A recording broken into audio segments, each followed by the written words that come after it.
यानी अन्नदाता की चिंता सरकार की प्राथमिकता है। छत्तीसगढ़ में 3 लाख से ज्यादा परिवारों ने एक साथ नए घरों में गृह प्रवेश किया। स्वामित्व योजना के तहत 65 लाख से अधिक प्रॉपर्टी कार्ड सौंपे गए। और इतना ही नहीं, इन्हीं 100 दिनों में दुनिया की सबसे ऊंची टनलों में से एक सोनमर्ग टनल राष्ट्र को समर्पित की गई। आईएनएस सूरत, आईएनएस नीलगिरी, आईएनएस वाक्षिर भारतीय नौसेना की ताकत में नए नगीने जुड़ गए। सेना के लिए made in India light combat helicopter खरीदी को हरी झंडी मिली और वक्फ कानून में संशोधन का बिल पास हुआ। यानी सामाजिक न्याय के लिए एक और बड़ा और ठोस कदम लिया गया। ये 100 दिन 100 फैसलों से भी बढ़कर है।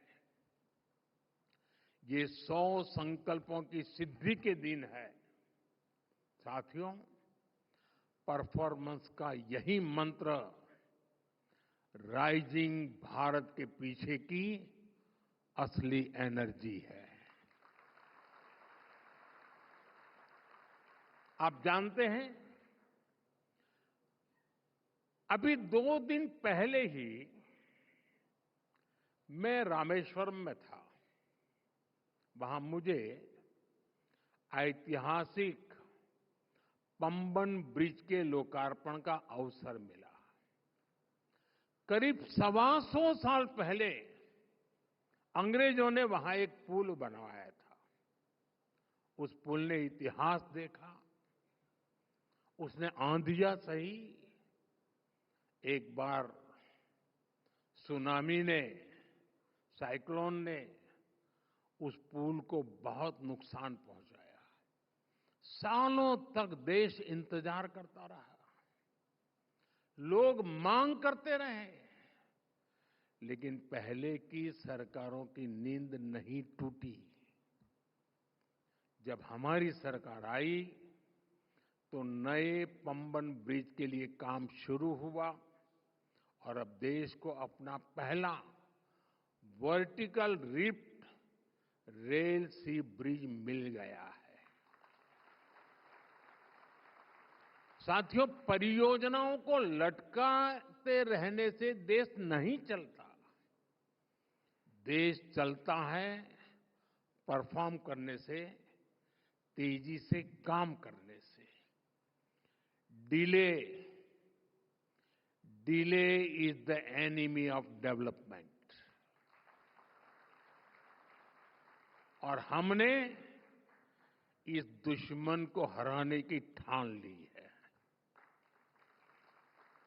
मैं आपको और भी उदाहरण दूंगा। जैसे असम का बोगीबिल ब्रिज, हमारे पूर्व पीएम देवगौड़ा जी ने 1997 में इसकी आधारशिला रखी। वाजपेयी जी की सरकार आई, उन्होंने काम शुरू करवाया। वाजपेयी जी की सरकार गई, कांग्रेस की सरकार आई तो ब्रिज का काम भी लटक गया। अरुणाचल और असम के लोगों, लाखों लोग परेशान होते रहे, लेकिन तब की सरकार पर कोई फर्क नहीं पड़ा।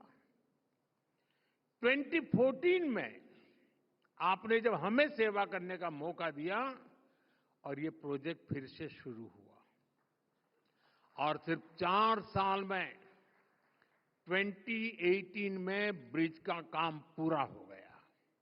ऐसे ही केरला में कोल्लम बाईपास रोड प्रोजेक्ट का भी उदाहरण है।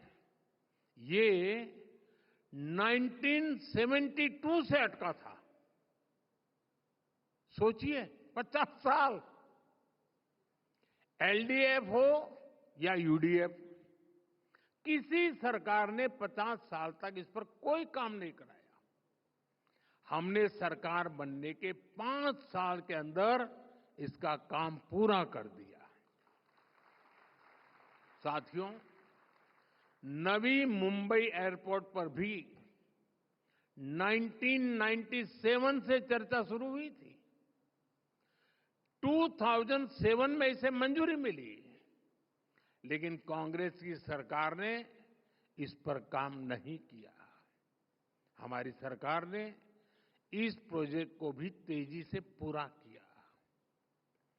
वो दिन दूर नहीं जब नवी मुंबई एयरपोर्ट से कॉमर्शियल फ्लाइट्स भी शुरू हो जाएगी। साथियों, ये जो मैं गिना रहा हूं ना, उसमें संसद भवन भी आएगा, ये भारत मंडपम भी आएगा। साथियों, आज 8 अप्रैल का एक और वजह से बहुत महत्व है। आज ही मुद्रा योजना के 10 साल पूरे हुए हैं। यहां जो युवा साथी बैठे हैं, उन्होंने तो अपने माता पिता से जरूर कहानियां सुनी होगी कि पहले बिना गारंटी के बैंक खाता तक नहीं खुलता था। खाता खोलने के लिए बैंक गारंटी चाहिए, किसी और एक की साथी की मदद चाहिए। बैंक लोन ये सामान्य परिवार के लिए तो सपना हुआ करता था। गरीब परिवार, एससी, एसटी, ओबीसी, भूमिहीन मजदूर, महिलाएं, जो सिर्फ मेहनत कर सकते थे, लेकिन जिनके पास गिरवी रखने को कुछ नहीं था, क्या उनके सपनों की कोई कीमत नहीं थी? क्या उनकी एस्पिरेशंस कम थी? क्या उनकी मेहनत का कोई मोल नहीं था? हमारी मुद्रा योजना ने उनकी एस्पिरेशन को एड्रेस किया, यूथ को एक नया रास्ता दिया। पिछले 10 साल में मुद्रा योजना के तहत 52 करोड़ लोन बिना गारंटी दिए गए। 52 करोड़। और मुद्रा स्कीम की स्केल ही नहीं, स्पीड भी अद्भुत है। जब तक ट्रैफिक लाइट रेड से ग्रीन होती है, तब तक 100 मुद्रा लोन क्लियर हो जाते हैं। जब तक आप ब्रश करके फ्री होते हैं, तब तक 200 मुद्रा लोन अप्रूव होते हैं। जब तक आप किसी रेडियो चैनल पर अपना पसंदीदा गाना सुनकर खत्म करते हैं, तब तक 400 मुद्रा लोन सैंक्शन हो जाते हैं। आजकल इंस्टेंट डिलीवरी ऐप, इसका बड़ा चलन है। आपके ऑर्डर के बाद जितनी देर में डिलीवरी होती है, उतनी देर में 1000 मुद्रा लोन सैंक्शन हो जाते हैं। जब तक आप किसी ओटीटी पर एक एपिसोड खत्म करते हैं, तब तक 5000 मुद्रा बिजनेस का आधार बन जाता है। साथियों, मुद्रा योजना ने गारंटी नहीं मांगी, उसने भरोसा किया। और आप सभी को जानकर अच्छा लगेगा, मुद्रा योजना की वजह से 11 करोड़ लोगों को पहली बार अपना कोई काम करने के लिए, स्वरोजगार के लिए लोन मिला है। ये 11 करोड़ लोग अब फर्स्ट टाइम एंटरप्रेन्योर बने हैं। यानी 10 साल में 11 करोड़ नए सपनों को उड़ान मिली है। और आप जानते हैं कि मुद्रा से कितना पैसा गांवों और छोटे शहरों में पहुंचा है। करीब 33 लाख करोड़ रुपीस, 33 लाख करोड़ रुपए, इतनी तो कई देशों की जीडीपी भी नहीं है। This is not just micro finance, this is a mega transformation at the grass roots. साथियों, ऐसा ही उदाहरण एस्पिरेशनल डिस्ट्रिक्ट और एस्पिरेशनल ब्लॉक्स का है।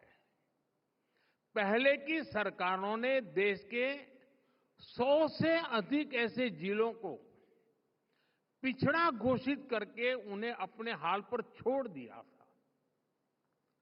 इनमें से अनेक जिले नॉर्थ ईस्ट में थे, ट्राइबल बेल्ट में थे। करना तो ये चाहिए था कि इन जिलों में सरकार अपना बेस्ट टैलेंट भेजती, लेकिन होता ये था कि इन जिलों में अफसरों को पनिशमेंट पोस्टिंग के लिए भेजा जाता था। यही तो पुरानी सोच थी, पिछड़े को पिछड़ा ही रहने दो। हमने ये अप्रोच बदली और इन जिलों को एस्पिरेशनल डिस्ट्रिक्ट घोषित किया। हमने इन जिलों के एडमिनिस्ट्रेशन पर फोकस किया, अपनी फ्लैगशिप स्कीम्स को मिशन मोड पर इन जिलों में लागू किया। अलग अलग पैरामीटर्स के आधार पर इन जिलों की ग्रोथ को मॉनिटर किया गया। आज वही एस्पिरेशनल डिस्ट्रिक्ट कई राज्यों की एवरेज से बेहतर और कई तो नेशनल एवरेज से आगे निकल चुके हैं। और इसका सबसे बड़ा लाभ वहीं के युवाओं को मिला है। अब वहां के नौजवान कहते हैं, हम भी कर सकते हैं, हम भी आगे बढ़ सकते हैं। आज दुनिया के कई reputed institutions, reputed journals aspirational district programme की सराहना करते हैं। इसी सफलता से प्रेरणा लेकर अब हम 500 एस्पिरेशनल ब्लॉक्स पर काम कर रहे हैं। जब ग्रोथ को एस्पिरेशंस ड्राइव करती है तो वो समावेशी भी होती है और सस्टेनेबल भी होती है। साथियों, किसी भी देश के तेज विकास के लिए बहुत जरूरी है देश में शांति, स्थिरता और सुरक्षा की भावना।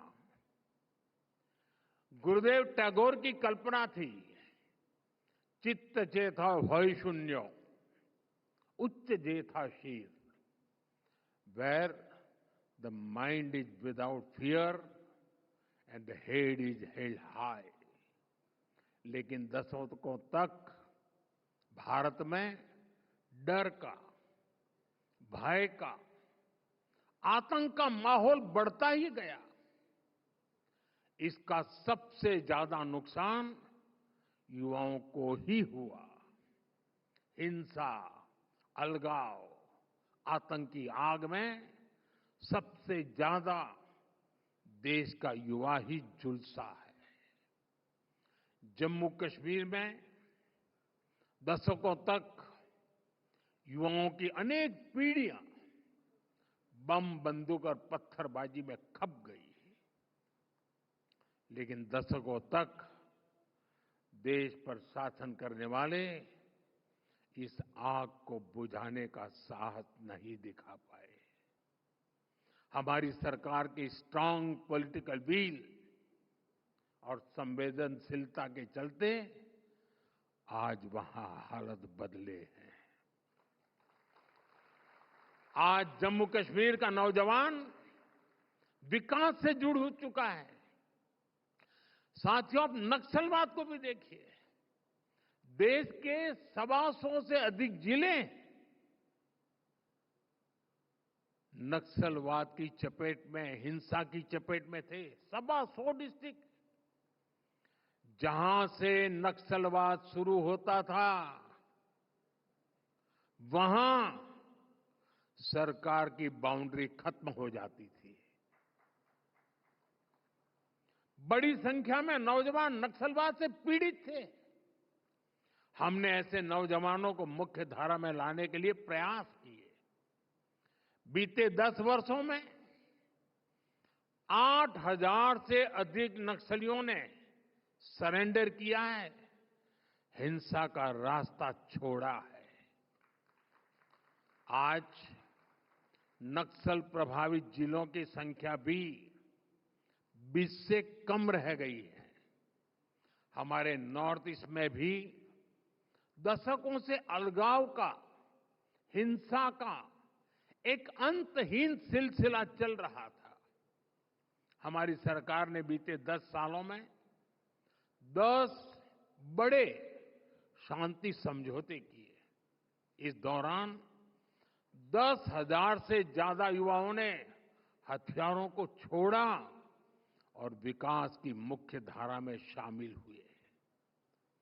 सफलता सिर्फ ये नहीं है कि हजारों युवाओं ने हथियार छोड़े।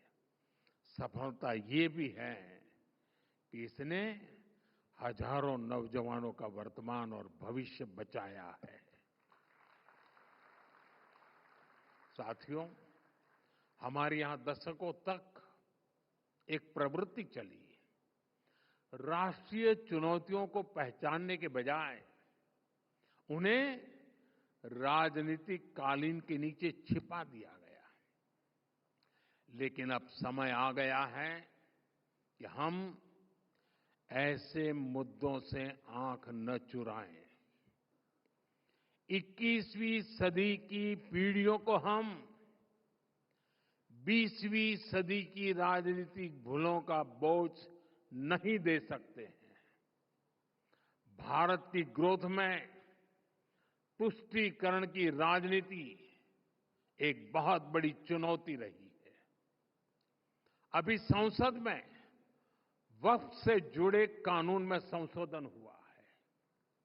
इस पर आपके नेटवर्क ने भी काफी चर्चा की है। ये जो वक्फ से जुड़ी डिबेट है, इसके मूल में तुष्टीकरण की राजनीति है, पॉलिटिक्स ऑफ अपीजमेंट है। ये तुष्टीकरण की राजनीति कोई नई नहीं है। इसका बीज हमारे स्वतंत्रता संग्राम के समय ही बो दिया गया था। अब सोचिए, भारत से पहले, भारत के साथ साथ और हमारे बाद दुनिया में कई देश आजाद हुए, लेकिन कितने देश ऐसे हैं जिनकी आजादी की शर्त विभाजन थी? कितने देश हैं जो आजादी के साथ ही टूट गए? भारत के साथ ही ऐसा क्यों हुआ? क्योंकि उस समय राष्ट्र के हित से ऊपर सत्ता का मोह रख दिया गया। अलग देश का विचार सामान्य मुस्लिम परिवारों का नहीं था, बल्कि कुछ कट्टरपंथियों का था, जिसको कांग्रेस के कुछ नेताओं ने खात्मा नहीं दिया ताकि वे सत्ता के अकेले दावेदार बन सके। साथियों, तुष्टीकरण की इस राजनीति में कांग्रेस को सत्ता मिली, कुछ कट्टरपंथी नेताओं को ताकत और दौलत मिली, लेकिन सवाल ये है, आम मुसलमान को क्या मिला? गरीब पसमानदा मुसलमान को क्या मिला?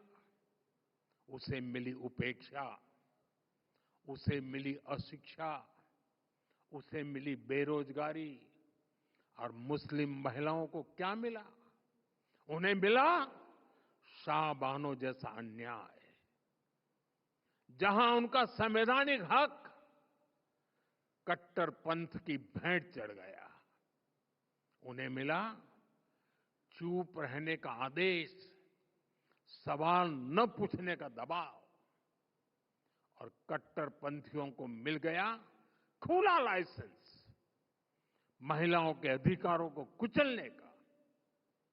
साथियों, तुष्टीकरण यानी पॉलिटिक्स ऑफ एबिजमेंट भारत की सोशल जस्टिस की मूल अवधारणा के पूरी तरह खिलाफ है।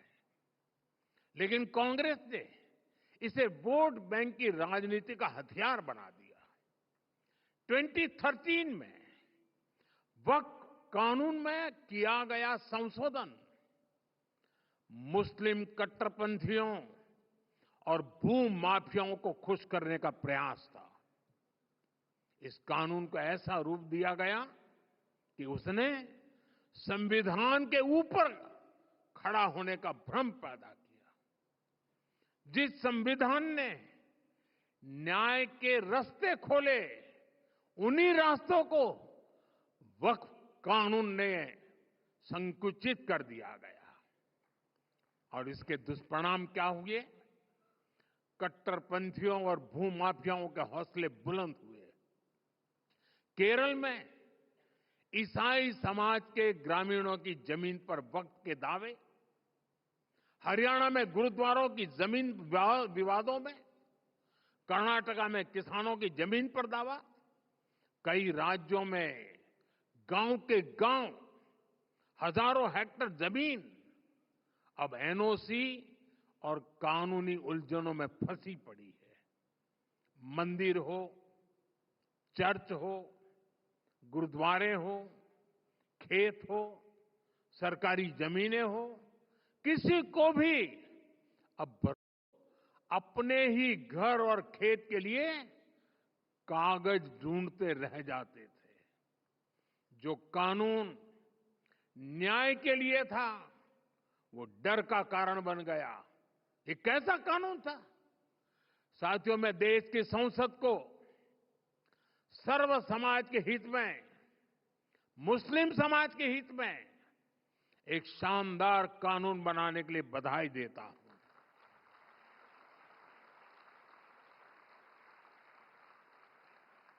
अब वक्फ की पवित्र भावना की भी रक्षा होगी और गरीब, पसमानदा मुसलमान, महिला, बच्चे, सबके हक भी महफूज रहेंगे।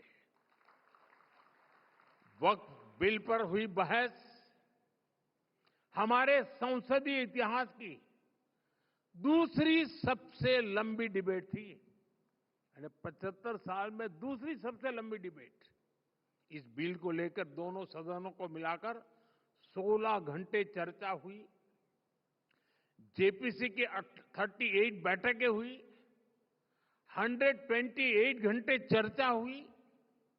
देश भर से लगभग 1 करोड़ ऑनलाइन सुझाव आए। ये दिखाता है कि आज भारत में लोकतंत्र सिर्फ संसद की 4 दीवारों तक सीमित नहीं है। हमारा लोकतंत्र जन भागीदारी से और अधिक मजबूत हो रहा है। साथियों, आज दुनिया तेजी से टेक्नोलॉजी और एआई की ओर बढ़ रही है, और इसलिए अब ये जानना जरूरी है कि हम हमारी सॉफ्टवेयर साइट पर आर्ट, म्यूजिक, कल्चर, क्रिएटिविटी, क्योंकि हम रोबोट तैयार करना नहीं चाहते, हम मनुष्य तैयार करना चाहते हैं। यानी जो कुछ भी हमें मशीनों के सहारे चलता है, उन पर मानवता के लिए, संवेदनशीलता के लिए ज्यादा काम करें। एंटरटेनमेंट आज दुनिया की सबसे बड़ी इंडस्ट्री में से एक है, और आने वाले समय में इसका और विस्तार होगा। ऐसे ही समय में हमने आर्ट और कल्चर को एनकरेज करने के लिए, इसे सेलिब्रेट करने के लिए वेव्स, और अभी राहुल जब भाषण कर रहे थे शायद 10 बार वेव्स आए हैं, 10 बार वेव शब्द था, लेकिन वो वेव 14 में ही शुरू हुआ ऐसा नहीं, हर 10 साल में नए रंग रूप के साथ आता है। और आज जो मैं इस वेव्स की बात कर रहा हूं, यानी वेव्स यानी world audio visual and entertainment summit, इस वेव्स नाम का प्लेटफॉर्म बनाया गया है। अगले महीने मुंबई में इसका बहुत बड़ा आयोजन होने जा रहा है और ये लगातार होते रहने वाला है। एक लंबी व्यवस्था खड़ी हो रही है। आप सभी जानते हैं, हमारे यहां movies, podcast, gaming, music, AR और वीआर की बहुत वाइब्रेंट और क्रिएटिव इंडस्ट्री है। हमने क्रिएट इन इंडिया का मंत्र लेकर इसे नेक्स्ट लेवल पर ले जाने का फैसला लिया है। वेव्स इंडियन आर्टिस्ट को कंटेंट बनाने और ग्लोबल बनाने के लिए एनकरेज करेगा और इसके साथ साथ क्रिएट इन इंडिया दुनिया भर के आर्टिस्ट को भारत में आने का अवसर भी देगा। मैं नेटवर्क 18 के साथियों से भी कहूंगा कि वो वेव्स के प्लेटफॉर्म को पॉपुलराइज करने के लिए आगे आए। यहां बड़ी संख्या में क्रिएटिव डोमेन्स में काम करने वाले युवा साथी हैं। कुछ लोगों से मेरे मिलने का मौका भी मिला। मैं उन्हें भी कहूंगा वो इस मूवमेंट को, इस प्लेटफॉर्म का हिस्सा बने। वेव्स की लहर हर घर, हर दिल तक पहुंचनी चाहिए। आप लोग ये करेंगे, ये मुझे पूरा विश्वास है। साथियों, नेटवर्क 18 ने इस समिट के माध्यम से देश के युवाओं की क्रिएटिविटी, उनकी सोच, उनकी संकल्प शक्ति को जिस तरह सामने रखा है, वह सराहनीय है। आपने युवाओं को एंगेज किया, उन्हें देश की समस्याओं पर सोचने, सुझाव देने और समाधान खोजने का मंच दिया और सबसे बड़ी बात, उन्हें सिर्फ श्रोता नहीं, परिवर्तन का भागीदार बनाया। अब मैं देश की यूनिवर्सिटीज, कॉलेज और रिसर्च इंस्टीट्यूशन से आग्रह करता हूं कि समिट के एंगेजमेंट को आगे ले जाएं। जो इनसाइट निकले हैं, जो सुझाव आए हैं, उन्हें डॉक्यूमेंट करें, स्टडी करें और पॉलिसी तक पहुंचाएं। तभी ये समिट सिर्फ एक इवेंट नहीं, एक प्रभाव बन पाएगी। आपका उत्साह, आपकी सोच, आपकी भागीदारी ही भारत को विकसित देश बनाने के संकल्प की ऊर्जा है। मैं एक बार फिर इस आयोजन से जुड़े सभी साथियों को और विशेषकर हमारे युवा साथियों को बहुत बहुत शुभकामनाएं देता हूं। बहुत बहुत धन्यवाद।